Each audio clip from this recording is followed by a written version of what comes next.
Hello Libra, welcome to Like a Tarot. Angels and guides, please guide us. Ano ang message ng mystical cards para sa mga Libra?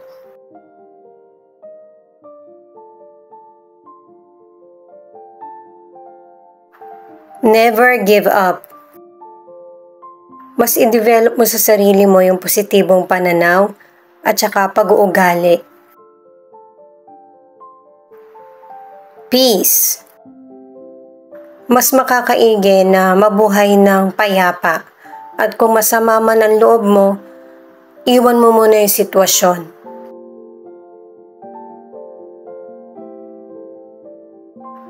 Endings. Ipinapahiwatig na kung ano man ang sitwasyon na kinakaharap mo ay matatapos din. Maganda yung pagkakasunod-sunod ng cards mo. Para sa mga bagong viewers, ang reading na ito ay timeless reading, general reading at guide po lamang. Hindi po magre-resonate sa lahat kaya kunin mo lang yung akma sa sitwasyon mo. At kung kailan mo napanood ang reading na ito, yun ang start ng 1 week reading para sa'yo. Ikaw na bahala magpalit kung si person mo ito o ikaw. Angels and guides, please guide us. Bakit ipinakita itong tatlong mystical cards para sa mga Libra?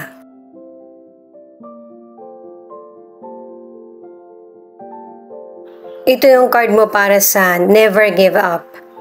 3 of Swords in reverse, Knight of Wands in reverse, at 5 of Swords. Magandang sign ito na ang ibig sabihin, unti-unti mo nang natatakasan yung pain at sadness na naramdaman. Dahil nga sa marami kang kinaharap na sitwasyon sa buhay, nagkakaroon ng delay. Yung mga bagay na hindi mo nabigyan pansin sa mga nagdaang taon or araw. Pinaghahanda ka ng mga cards kasi meron ka pa rin kakaharapin na hadlang sa buhay mo. At itong 5 of Swords ang nagsasabi sa iyo na never give up. At saka kapag feeling mo kahina-hinala, huwag mo nang ituloy. Sa career, sa mga naghahanap ng trabaho, makakakita ka na nito.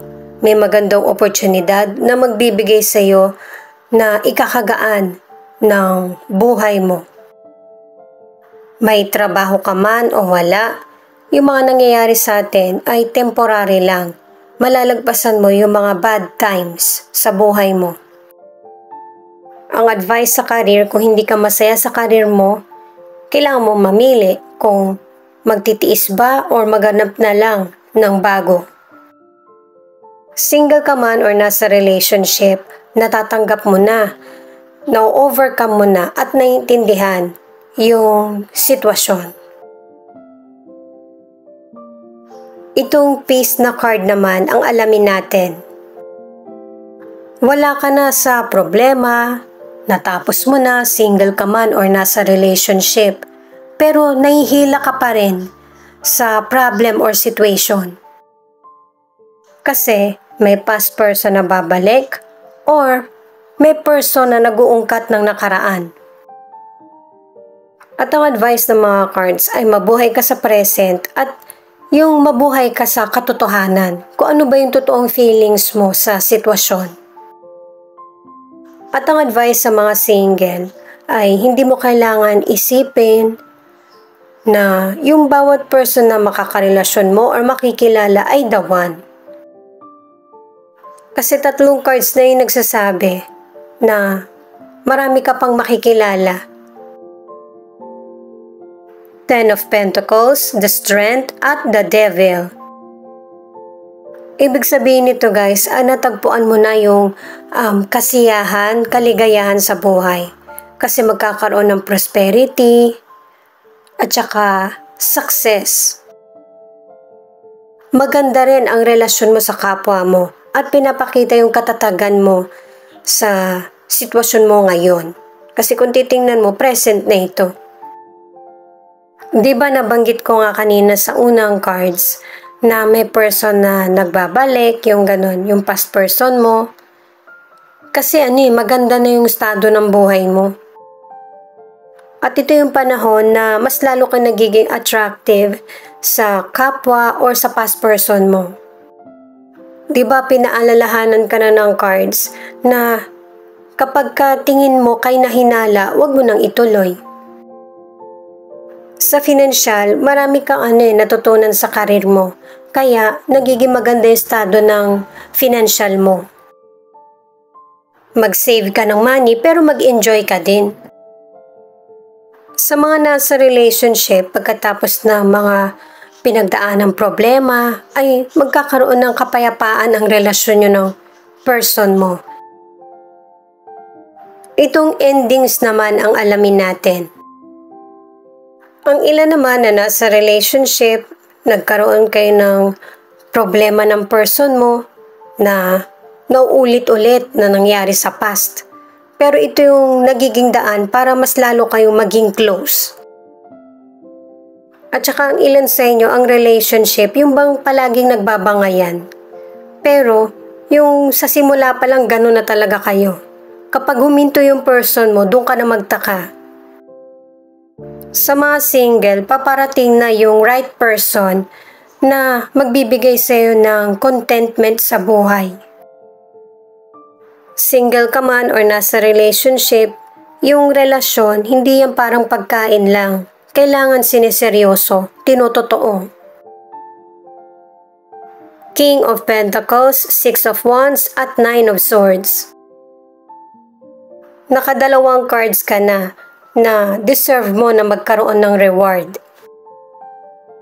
At ang advice ng cards, multuhin ka man ng nakaraan, kailangan mo na itong tapusin. Kasi kung sino yung nakagawa ng mali, siya yung magsisisi sa huli. Ang ilan sa inyo sa health, nakadalawang cards ka na maayos ang kalusugan. Pero ang ilan, kung binigyan ka na ng sign, ipinaalam na sa'yo ng doktor, kailangan mong i-priority ang sarili mo. Sa mga single, naka-4 na cards ka na meron ka talagang makikilalang potential person na kaya kang panindigan. Pero guys, kailangan yung tiwala mo hindi mo agad ibibigay. Kahit na ipakita niya sa'yo lahat ng maganda niyang katangian, kilalanin mong maigi yung person. Huwag kang pipili na ikaw yung number 2. Kailangan ikaw yung only one. Sa mga nasa relationship naman, sabihin mo sa person mo yung katotohanan. Kung nagkakaroon ka na ng problema sa financial, hindi mo kailangan magpanggap. Kasi yung person mo, hindi naman yun yung habol niya sa iyo. At ang advice ng cards ay kailangan alam ng person mo para pagtulungan yung resolbahan kung ano yung problema sa relasyon nyo. Kasi nagdududa na din siya. Ang ilan sa inyo na nasa relationship, nagkakaroon ng problema ang person mo, pero hindi patungkol sa relasyon nyo, kundi sa mga taong involved sa inyong dalawa.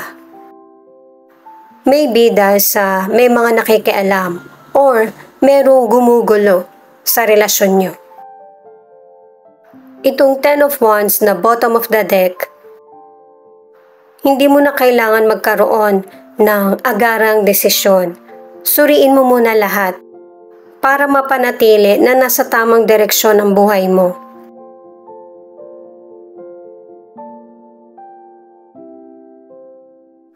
Kasi itong the moon ang nagsasabi na may mga sitwasyon na nangyayari sa buhay mo, nakadalawang cards ka na parang hindi malinaw sa iyo. At ang advice ay huwag ka masyado mag-isip kasi yung katotohanan ay malalaman mo din. At saka pinapakita rin na nangingibabaw yung takot at pag-aalala. Katulad nitong 2 of Wands. Ang advice ng card na ito ay yung maging aware ka sa situation kasi ito yung magbibigay sa iyo ng tamang direksyon patungo sa tagumpay. At saka nakatatlong cards ka na magtiwala ka sa talas ng pakiramdam mo. Lalo na't marami pang chances na darating sa buhay mo. na magpapasaya at magpapa-improve ng buhay mo. Marami nga po palang salamat sa mga nag-like, share, comment, and subscribe. At pati na rin po sa mga nakikinig at nanonood. San man panig kayo ng mundo, ingat po kayo palagi. Ito naman ang angel number mo.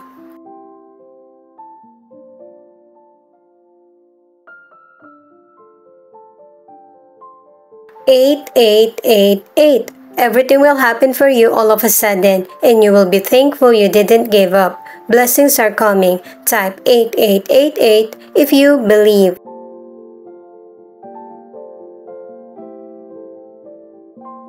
Nine. You are experiencing a cycle of completion. Nag-connect talaga lahat ng cards mo, ano? 2222. Find balance, reminder of karma. Have faith in the universe.